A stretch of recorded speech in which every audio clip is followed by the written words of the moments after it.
Hi guys, welcome to Cake World TV, and today we're going to make a gorgeous cake with Keith Ryder all the way from Virginia. Let's see what he got. Hey! Hey, man. How are you? Good, how are you? How's it going? Good. Good. Great, so what you got, man? I've got a carrot cake, and we're going to be putting some lemon cream cheese buttercream in and on it. And then we'll cover with fondant and do some chocolate wrap and some chocolate roses. Awesome, it's going to be gorgeous. So let's talk about carrot cake. Okay. The typical carrot cake that I know is basically carrot and of course a bit of some, cinnamon and probably some nutmeg, just a bit of some spice. Yes. So is there any difference in your recipe, like in terms of what you're making? I also put pecans. Okay. Oh, pecans as well. Nice. It's going to be nice and nutty, all right? Yes. And most folks use an oil recipe for carrot cake. I use a combination of butter and oil, so you get a little butter flavor in there as well. Nice. It's going to be delicious. Yeah, because most people use the oil because of the moistness, Right. And, back home it's like really, really hot, so sometimes it's difficult to basically, either use margarine or oil or butter. By the end of the day, sounds fun. Can't wait. So probably, what do you want to do with the cake? Well, we're going to fill it first. Okay. And put a layer of icing on it. Great. So this is my lemon cream cheese buttercream. Nice. Which is a combination of butter, cream cheese, some lemon juice, and white chocolate. Looks really nice and light. Like that. Wow, look how light is that. It's good stuff. Very good. Nice. Okay. Let's get the next layer. Great. I'll take this to my end because, Oh, okay, good idea. I like to lick icing. You may. That's really good. Wow. It's gorgeous. Thank you. Great. Okay. So just put a little icing around the outside. And we will be covering with fondant, so great. I'm not going to worry too much about little imperfections, but imperfections and all. I want it to be as good as we can get it. Nice. If you notice, I'm icing on just a metal plate right now. Once we've chilled it and before we cover it with fondant, I will transfer it to the actual presentation board. And that way you keep your board nice and clean. I tend to make a bit of a mess when I ice, so I like to keep the mess on the washable dishes, not on the final board. And it's good to go in with a thick layer of icing because, sometimes, but it's not crumbly, the beauty about this cake is like, it's nice and firm together, so I kind of like it because sometimes you'd ice cakes and you just go very thin with the buttercream and then it just follows you with all the crumbs. Right. And I actually, when I'm covering with fondant, I like to do a full layer of buttercream, not just a crumb coat.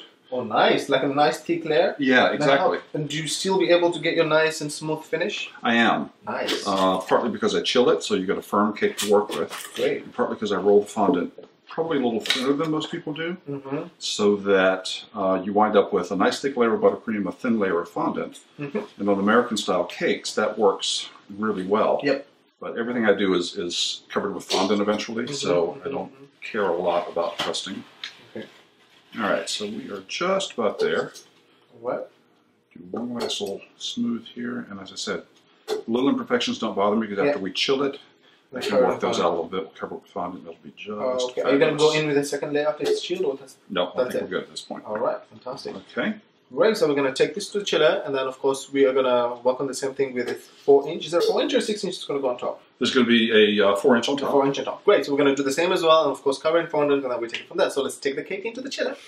Great, so what next? Next we are going to make some roses, some accents for our cake. Nice. This I have white modeling chocolate, which is essentially a combination of white chocolate and glucose or corn syrup. The brand we're using today is from Choco-pan, but there are lots of recipes out there so people can make their own if they can't get the commercial just using version. chocolate basically, Just chocolate and some sort of glucose or corn syrup to turn it into a clay as opposed to just a melted piece of stuff. Nice. So basically the glucose and the corn syrup gives that like elastic consistency. Exactly. Good. Fantastic. Okay. That's great. So I'm going to roll this out. All right. That is quite soft and nice. It is very soft. It's just great to work with. Nice.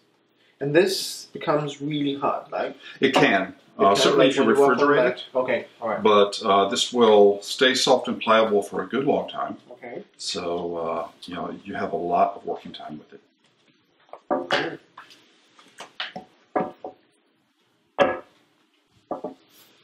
When it's a little warm, I've got some cornstarch Okay. in a sock here that I'll use sometimes to keep it from sticking when it's warm. Yep. As it is and you right want it now. as thin as that?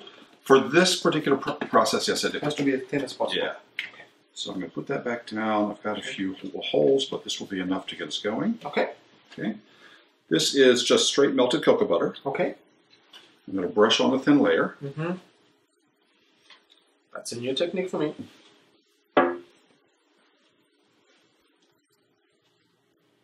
And then what I have here is a transfer sheet. Okay. This is a design on acetate using powdered food color and cocoa butter. All right. And what happens is once that cocoa butter that I just brushed on cools and sets, design from this sheet will move on to the white chocolate. It's great. I'm used to use the transfer sheet with chocolate. It's really simple to use chocolate. You just want to pour the chocolate on top, chill it up, or just chill it in the fridge, and then you just remove. Nice, voila, you got your design. But this is new. Pretty good. All right, now how's it doing? Doing pretty well. Great. Stuck it in the chiller really quickly just to make sure, and now we're going to peel our transfer sheet off. Nice. Oh, nice. And Look the at that. design transfers. Beautiful. Great. Nice. Oh, missed a Now couple we got our spots. thing. That's okay. That's all right. Can work with that. Absolutely. So what I'm going to do with this sheet now Uh-huh. is cut some rose petals and some rose leaves. Okay. So the pink is going to be our petals. All right.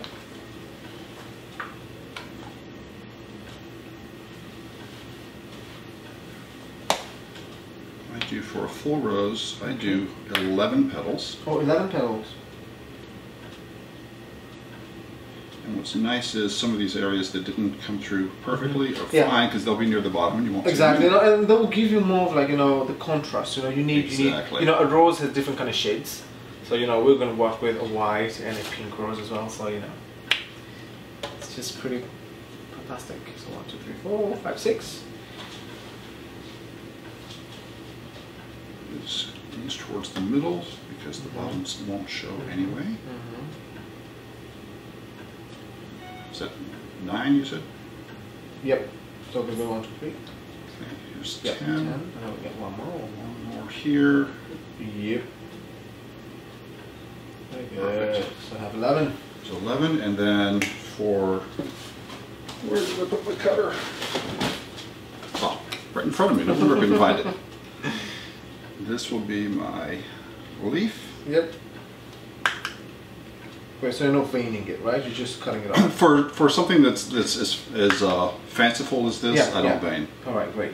Just like any other cutter, this is PME, right? This is a PME. Yeah, this PME cutter, leaf cutter. And So. it will vein if you want it to, but in this case, I just want the shape. Okay. I use the plunger to help get them out because, why not use the tool that you have? Okay, so that's for our roses. Now what I'm going to do is grab a piece of plastic wrap. All right. This is our tool for thinning the edges. So I'll just place them down. I'll All use right, my and you want to thumbs. thin them. Just want to press down on the edges. I don't want to rub very much because I don't want to smear the design. I don't want to distort anything. Okay. So I'm just pressing down to get a nice thin edge on my rose. It's like any other rose, you want to thin, the edges. So that's what we're actually doing right now. We're trying to thin all the edges. Much more delicate, much more realistic, even though this is not a realistic rose with It's this more like a particular fantasy. patterning. Yeah. It's a fantasy. Yeah. But it just looks better than that square cut edge. Now, to form the rose, I've just got a cone of modeling chocolate. Oh, nice. That's going to be our base. It's bigger than the rose is going to be, but because I need something to hold on to as I'm working with it. Okay. So I'm going to grab my first petal. The nice thing about modeling chocolate is it was in the chiller, it was stiff. You hold it in your hands for a couple of seconds and it starts to soften back up and becomes pliable again. Nice. So for the center of the rose, I'm going to put that design facing outward. Okay. While the rest of the petals, I'll put the design facing in. I've just wrapped it around the top and overlapped the edges around each other. So that's the center of my rose. Nice. For the next row of petals, I use 2. Okay. Use that one next. All right. And I'm going to place them on the rose with the top of the petal lining up with the top of the center that I put in there already. Okay. So the design inside and the design inside this time, because these are going to fold out and you'll be looking down into the center of the rose. So now put them on opposing each other, and then I'll take one edge of one petal and tuck it in there. I'll take the opposing edge of the other petal and tuck it in opposite. Okay. And wrap the outsides down. Very cool. And then I'll take these edges and fold them back a little bit, so you can actually see the shape of the rose starting to form. Nice. Okay. So we did 1, we did 2, now I'm going to do 3. Okay. Do the same deal, each one goes on with the heights about the same. Each one overlapping its neighbor.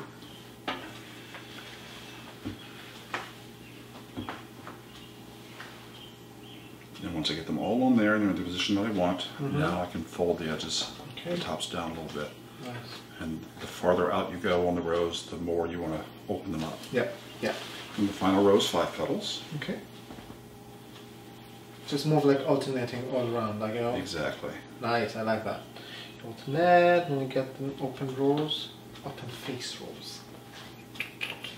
Isn't that pretty? So can you go as well? There's like, you know, as many, like more than 11 petals? You can. They get a little ungainly and hard to work with at that point. So I tend to stop there because that's big enough for almost any cake. Yeah. Okay. That's give it a little shape, and there you have a rose. Nice. Now when I'm teaching, I tell my students, you know, when you're done with that, you don't just put it on the cake like that because that's weird. You gotta. So we need. You gotta pinch it out, or we'll take a spatula. Okay. You find what the best side of your rose, the thing that looks best to you.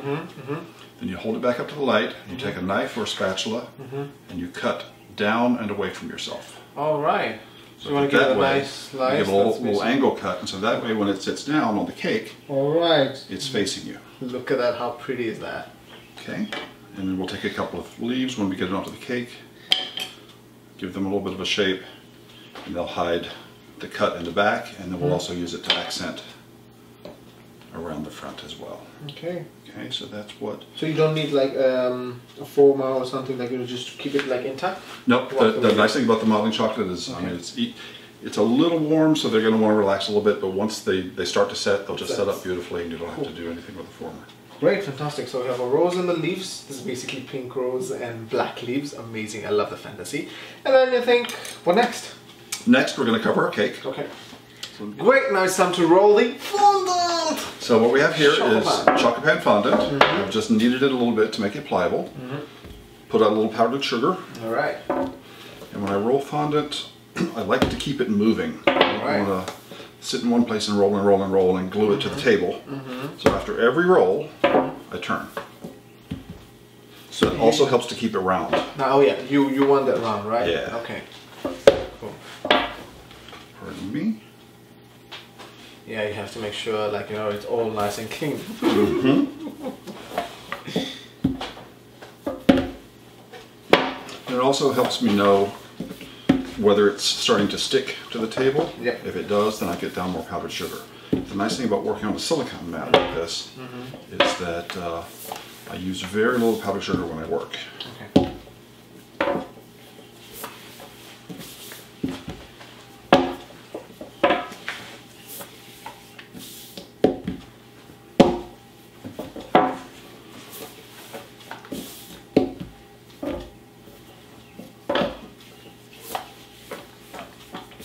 How thin do you like it? Like, this is like good I like it thinner than most people do. Oh, okay. I tend to, when I can, I like to go down to about a 1/16 of an inch. Oh, nice. A lot of folks tell you to go an 1/8 or even a 1/4 of an inch. I just think that's too much. You know, a lot of Americans love the look of fondant. They don't like the taste or the texture of it. Yeah, no one likes the taste of fondant. That's the thing, but well, I mean, if you have a good fondant, I mean, Choco-pan's a really nice tasting one. I would eat it the way it is.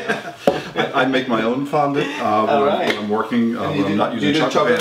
I do a chocolate version of it, and I do a plain version of it, but it's flavored really nicely. and people actually really like it. Nice. So Pretty cool. if you make it, start with a good product, and you treat it well, make it thin, put a nice layer of buttercream underneath it, it's actually something that people enjoy. Great. So can I get a cake for you? Can you get a cake from me? Yeah, the cake. Oh, yes. Your cake. Can I get your cake? I thought you were ordering a cake.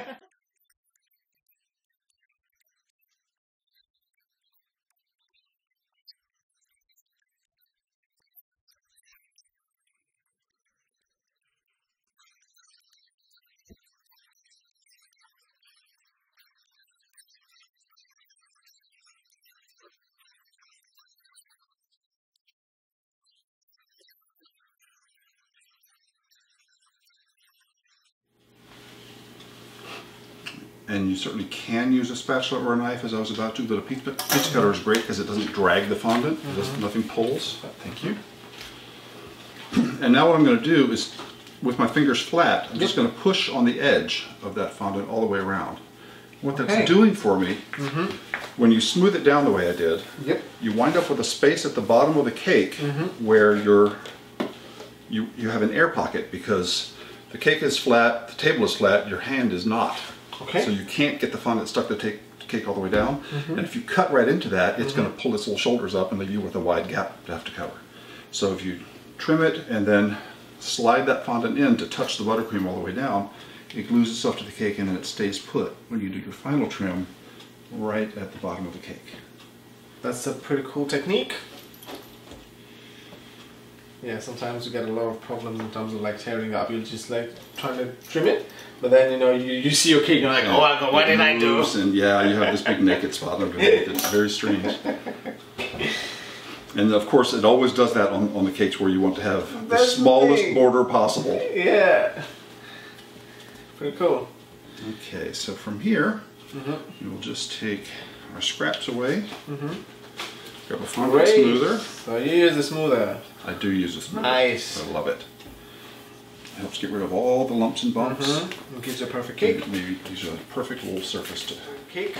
Of course, what do we have here? What we have here is some dark modeling chocolate, very similar to what we were using for the roses, but made with dark chocolate instead of white. Nice. I've used a different transfer, and I've cut it into long strips. So nice. I'll peel the transfer paper off. Okay. Pretty cool. So instead of using the white chocolate for the wrap, you just want to do the dark chocolate, so you get a bit of the contrast from the white to the dark, Exactly. And just the transfer sheet on top, the same process, but get it done that way. Cool. Look at that. That's beautiful. Same process. Beautiful. Great. Okay. Go away. All right. So we're going to pull this off here. All right. I've got my little trimmer. Okay. I just want to trim right on the edge of the transfer. Cool. That's so you get like an accurate printed wrap. Exactly. And this becomes the border, the bottom border of our cake. So this could make really good ribbons as well, right? Absolutely. You could do ribbons, you could do bows with it. You could just, if you had a larger piece, you could do like a nice fabric drape on the side of a cake. Nice. It's amazing what modeling chocolate can do. It really is. And it tastes good. Yep. So it's a win all the way around. Alright, one more little trim over here. On this side. While I'm doing this, would you mind putting a little piping gel around the base of the cake? Okay. Actually, let's transfer the cake onto the board. All right. Okay. So I'll just put a little dollop of buttercream here. Okay. We can get the cake onto the board, and then we'll put our base border on it.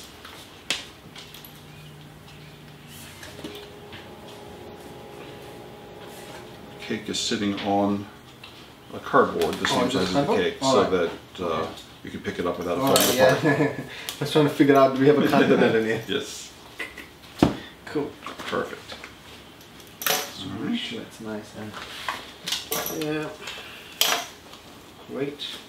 All right, and then we'll just take, you can use any number of things to glue this on with. Water works, piping gel works. I just want to get something on there to stick the modeling chocolate Okay. onto the cake. So if you don't have the glaze, you can always use water or... Water, a little cocoa butter that we were using earlier. Yeah, that's the thing. That's the thing. Or probably like, you know, if you're in like, you know, hot climate where we come from, basically the modeling chocolate really, you know, softens really fast. So you can just stick it up on the cake without a problem. Exactly. It'll stick all by itself if it's nice and warm. Okay, so we'll take one of our strips. They put it up? Alright. Nice. You just want to soften it up just a little bit so that they stick. Take the other one, come around the back. You can meet up your edges, and what's terrific about modeling chocolate is that with the warmth of your fingers, you can actually seam those edges together. It's a little harder with the print on it as we've done because you can smear the image a little bit. But if this were plain modeling chocolate, I don't know if the camera can see that or not. The warmth of your finger will just bring that seam right together. All right, just like gonna like join it up together. Exactly. Nice, it's really good.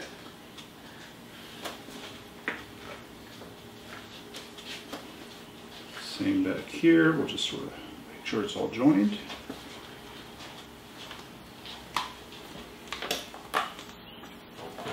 And now we need to dowel and put our other tier on. Nice. Great time to put some dowels in. All So right. we're using straws. Nice. I just go straight in until I feel the bottom, make sure it's nice and firm, and then I'll back it off just the tiniest bit. Yeah, just bring it up a bit and then you cut it and then take it back. And then push it back in. Nice. So it's nice and level. Cool. And it's all the secret for doweling the cake. I call it doweling cake, so I don't know if this is correct English, but anyway, I come from Africa, so... Oh, Vipi Mombasa, that's what we say. Alright, so we'll add our dowels. Yeah.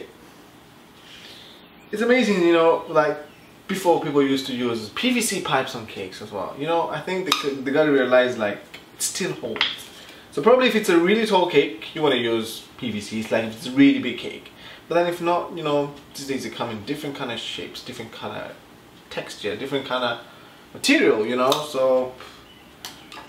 And straws are surprisingly strong vertically, so they will hold several tiers. Great, so this is around 5-inch cake, right? Yes, this is a 5. I said 4 earlier, but it is a 5. Yep, so it's already like, you know, covered, so we're just gonna... There's my back.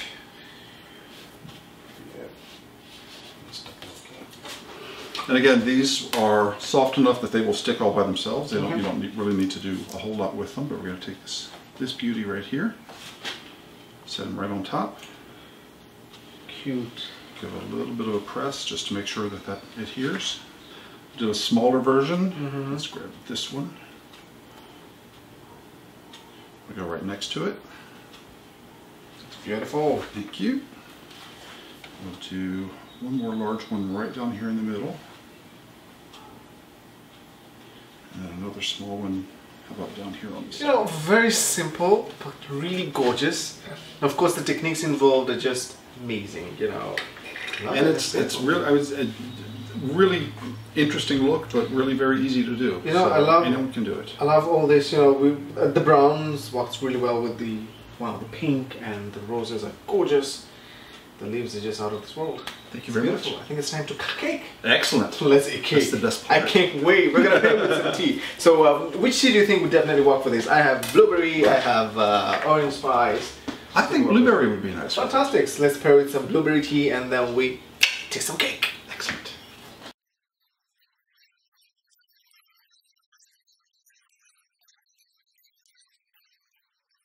Great, so finally it's time to eat cake! Excellent. I got some tea for you. Marvelous. It's basically curry to gold all the way from Kenya.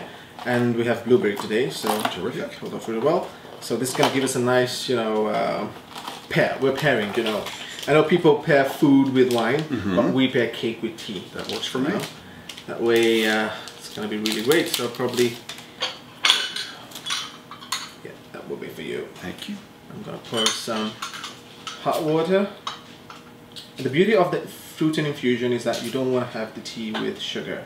Right. Like it's just gonna be sweet just the way it is. Perfect. Because these are basically fruits, and you know, fruits are sweet as well, so pretty cool. And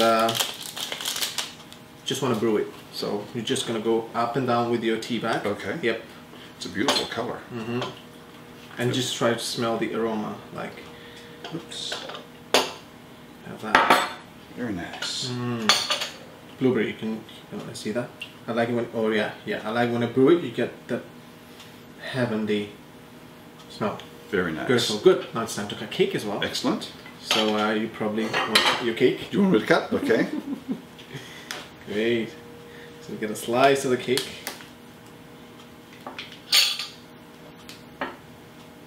Nice. That's gorgeous. Wow, it's beautiful. Thank you. So, wait. Gorgeous cake. Thank you. Thank you. I'll just, look at that cake. Look at that beautiful carrot, You see all this kind of a spice happening in here. Like, you see, you got some nutmeg in here as well? Nutmeg and cinnamon. Alright, alright. You know what nutmeg does? It does a lot of things, but what do you think it does? It's an aphrodisiac. Oh. Mm-hmm. Excellent. So, no wonder I like it so much. Let's taste some cake. Alright.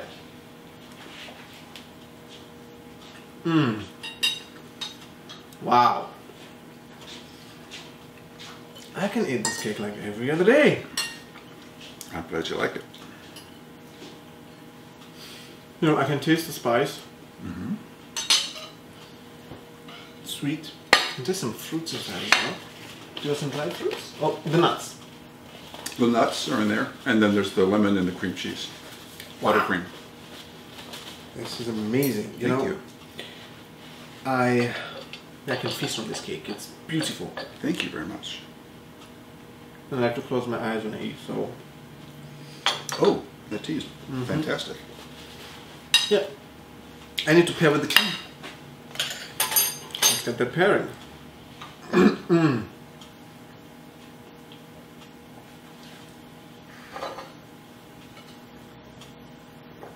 Oh my god, it blends in really well. Isn't that nice?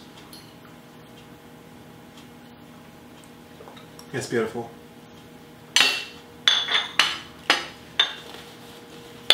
Great, I'm gonna eat more cake. And for you guys, thank you so much for tuning in. And until next time, I'm just gonna be enjoying my cake. But before then, I have a lovely gift for you. Oh, thank you. All the way from Kenya. So I have some Kericho Gold tea. So we have blueberry, we have some Kenyan black tea, and of course we have a lovely gift hamper for you. How nice. Thank you so You much. can enjoy that as And well. Thank you for having me. And thank you for being on the show. My pleasure. So it's amazing. So I'm going to continue eating my cake, but you're gonna have a I cake will. as well. I will. Yeah. So yep, that's more of it, guys. Until next time, thank you so much for tuning in. Stay blessed. Alright guys, thank you so much for joining me, of course, on my video. And if you like the video, give me a thumbs up, subscribe to my channel. And you know what? You need to go to Facebook. Do you have a Facebook page or something? I do. Well, great. So just tell them your Facebook page. Facebook.com/BKeithRyder. Great. Keith Ryder. You can find him there. And of course, he's going to give you this lovely recipe. You think so? Huh? Thank you.